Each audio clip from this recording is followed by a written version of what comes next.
We are pleased to bring in right now Florida Congressman Greg Steube to talk about what this means and what the future may mean. And this lying here under oath, he's on the House Ways and Means Committee. Welcome in, Congressman. Always a pleasure. Yeah, thanks for having me. Good to see you.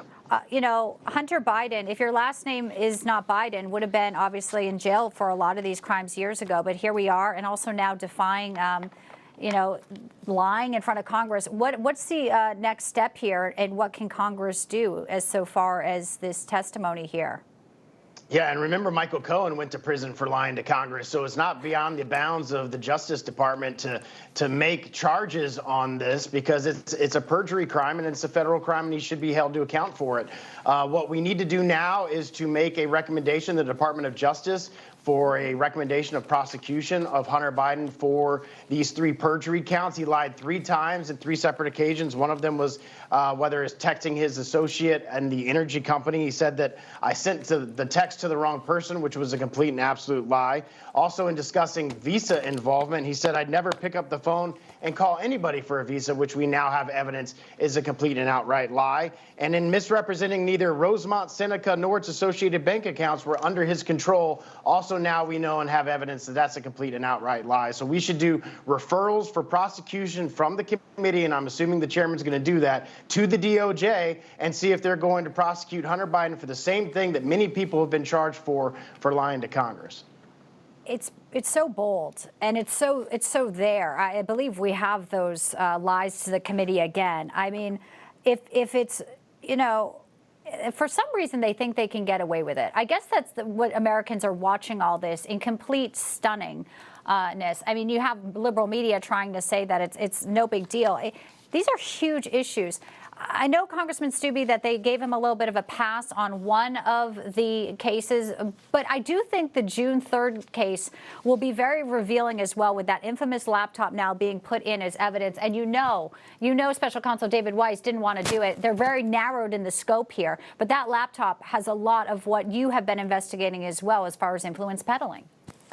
Yeah, and don't forget that the mainstream media said that laptop was Russian disinformation. You have 51 different intelligence officials that said it was Russian disinformation to try to distract from that. And now you have them using it as evidence in the court and admitting that it is actually accurate, all of the information that's on that laptop and all of the crimes that Hunter Biden has committed. And you're absolutely right when you started this segment and saying that if this was any other American that committed even half of these crimes, they would already be in prison. Multiply that. If that was a Republican member of Congress that has done any of that, you would be in prison as well. And you have a completely weaponized and politicized DOJ that has had gloves off and hands off as it relates to the Biden family, while going after conservatives all day long for minor things.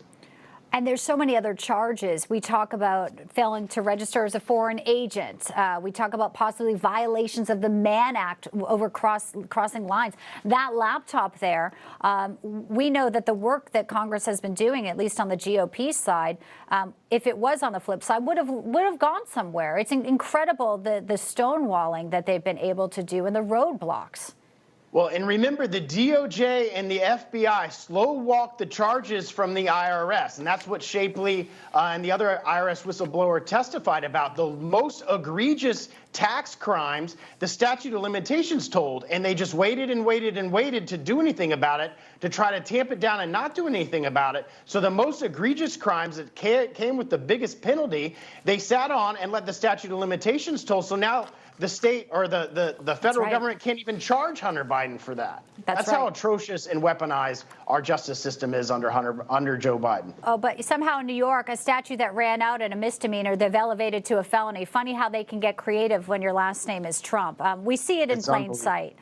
You know, Trump will be in the Bronx tonight talking to real Americans about how hard it is. We talk about the American dream. It's slipping away.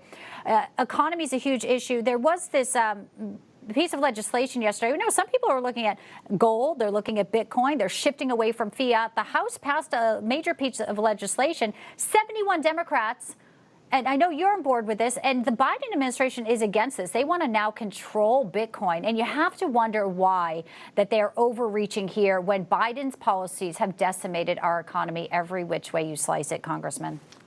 This is just another example of the Biden administration trying to control every facet of your life and your money. This is the same administration that wants to tax you for a $600 charge on eBay. They, of course, oppose this legislation because they don't like crypto, because they can't control it. They want to do everything they can to control it. And you had overwhelming bipartisan support for transparency and accountability as it comes to crypto, and not what the Biden administration wants to do to have complete control over it. So once again, you even see Democrats breaking with the White House because they're so far to the left and so progressive on their policies.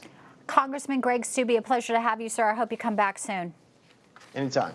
Thank you.